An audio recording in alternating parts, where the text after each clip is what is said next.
Number 10. Pol Pot.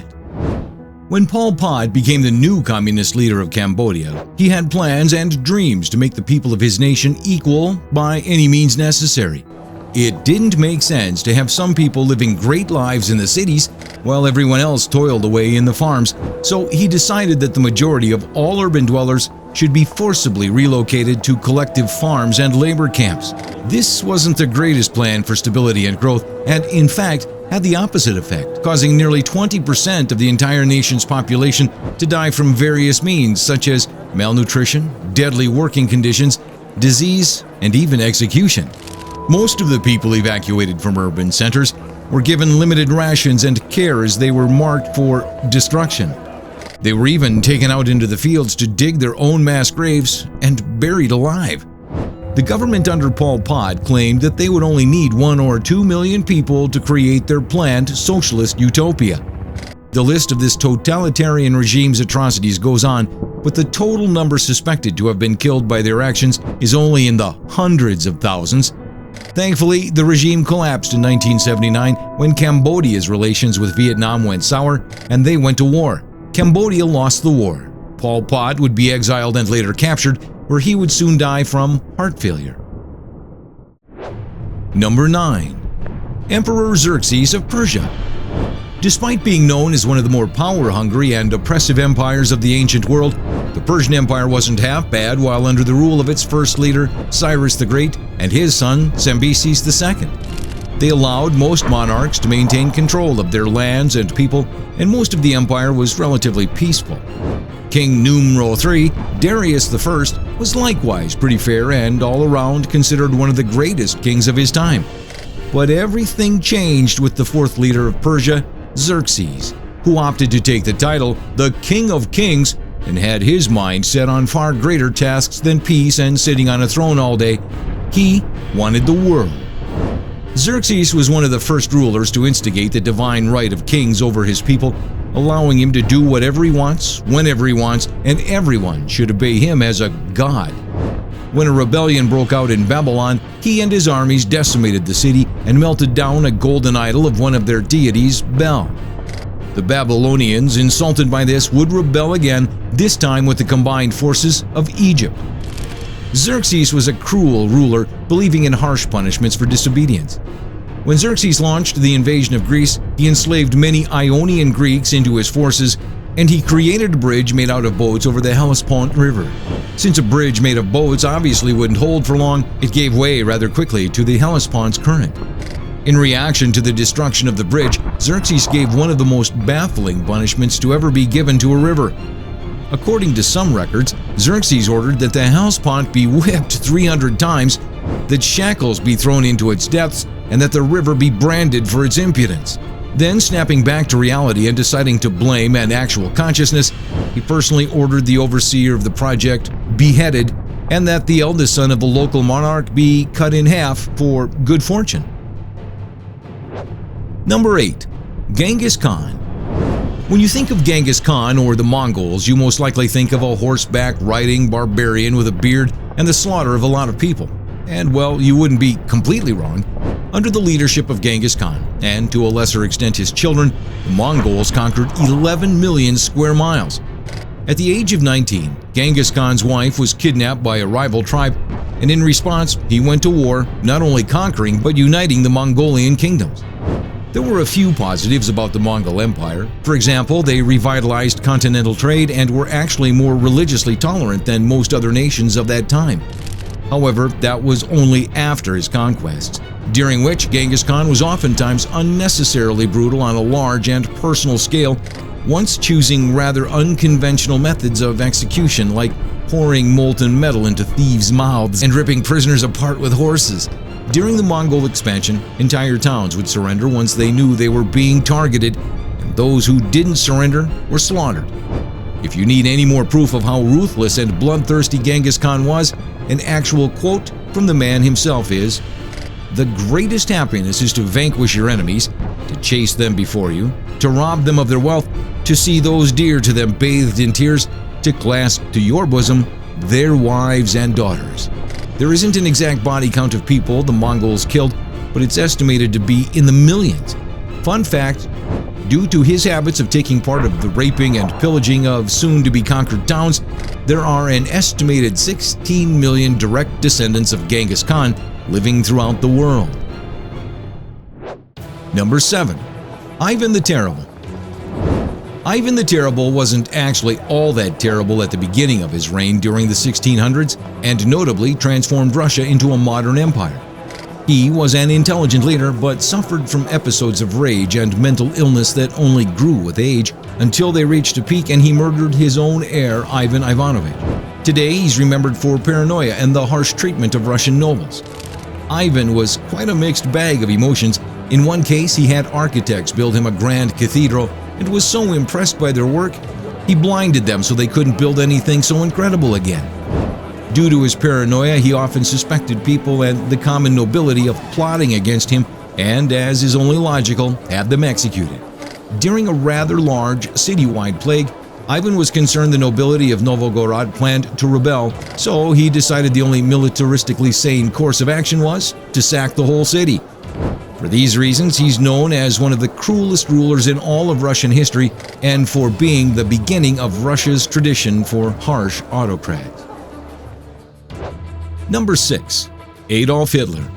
We all know this guy fairly well, and seeing how you cannot get by in history class, let alone the everyday life, without hearing about Adolf Hitler and his role in World War II, we'll just assume you know why he's on the list. Just as a recap, in order to bind the German people together, Hitler gave them a common enemy, the Jewish and otherwise minorities living amongst them. Since fear and hate unfortunately work as the brick and mortar of holding people together, it worked, and Hitler soon rose to power. But Hitler took it even further than imprisoning and exiling unclean people, and millions were slaughtered with terrifying accuracy and efficiency. His plan to provide Lebensraum, or living space, for the German people involved occupying much of Eastern Europe, invading Poland, other Slavic states, and parts of Russia with the goal of resettling them with Germans. The previous occupants would be subject to the Hunger Plan, which rationed foods so sparsely that millions starved to death. If you've ever seen videos of Hitler's speeches, you can see that he knows how to rally a crowd, and his atrocities combined with his terrifying charisma coupled to make him one of the most memorable and talked about villainous leaders of all time. The only reason he's not higher on the list is that although he ordered all of these atrocities against humanity, he himself did not carry them out. Furthermore, a majority of his people loved their leader and were kept in the dark on most of his plans. Despite Hitler's actions, his charisma balanced out his evil, and he was not feared nearly as much as he should have been. Number 5. Stalin. As a result of Stalin's operations, more Russians starved to death within Russia than Hitler slaughtered in Germany or Poland. These were Stalin's own people starving, and the leading cause was Stalin's 5-year plan. It was a plan to industrialize Russia from the backwards nation it had been for hundreds of years. The plan was met with limited success and numerous failures.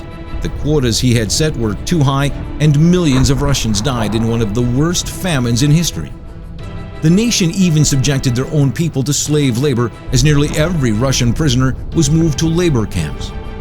Along with this, even minor crimes or moderate suspicion of a crime would get you carted off with little to no chance of a hearing.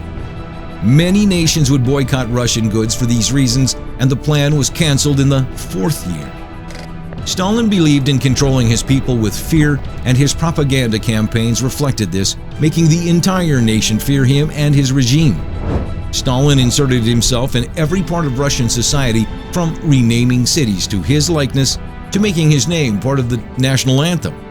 He wasn't the best father either, and lost his captured son during World War II after refusing to exchange him for a German spy. Number 4. Maximilien De Robespierre. In the middle of the French Revolution, a revolution meant to create rights for the people and give them a greater voice in the way that they were governed, the completely autocratic Maximilien Robespierre rose to power. The French Revolution at the time of Robespierre was an absolute mess. Their king had been executed, they were at war with Austria, Prussia, and Britain, and to top it off, there was a famine which caused the cost of bread to skyrocket.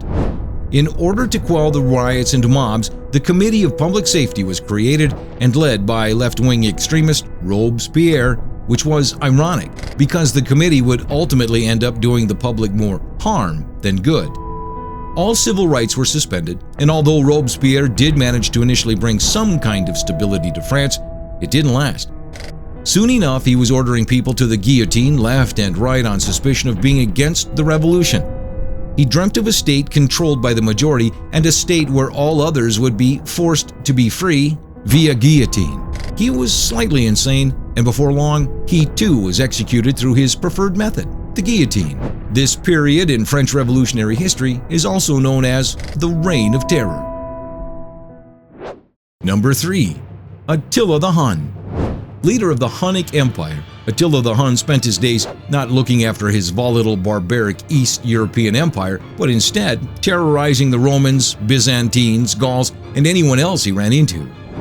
He and his armies participated in the slaughter of many towns and cities, taking it so far as to completely wipe some of them off the map, a major factor in the ultimate collapse of the Roman Empire. One of his invasions, the city of Naissus, was attacked so ruthlessly that the corpses of its massacred citizens clogged up the Danube River for years.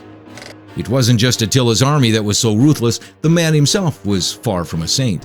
Among his many atrocities, Attila used his reputation to extort gold from terrified victims, impaled deserters through the rectum and let them bleed to death over multiple days, and even blackmailed the Pope to pay his forces to leave during the invasion of Italy, even though his forces were already in disrepair and were planning on leaving anyway. Despite all this, according to some sources, he was actually a fairly nice guy and a pleasant dinner guest when the mood was right. Still, doesn't make up for it, but it's nice to know he wasn't all bad. Number 2. Emperor Nero.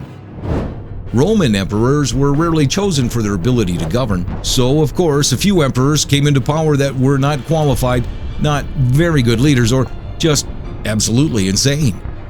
A good mix of all three traits was Emperor Nero, and was considered so awful he was labeled as one of the first antichrists. One of the first things he did that signaled he might just be slightly off was killing both his mother and his wife, but that actually wasn't too uncommon for Roman emperors. However, in the year 64, a great fire broke out in Rome, decimating the city, and it was believed by many that Nero had ordered the starting of the fire so there would be an excuse to rebuild. Regardless of the rumors of his involvement, Emperor Nero decided to blame the new Christian denomination for starting the fire.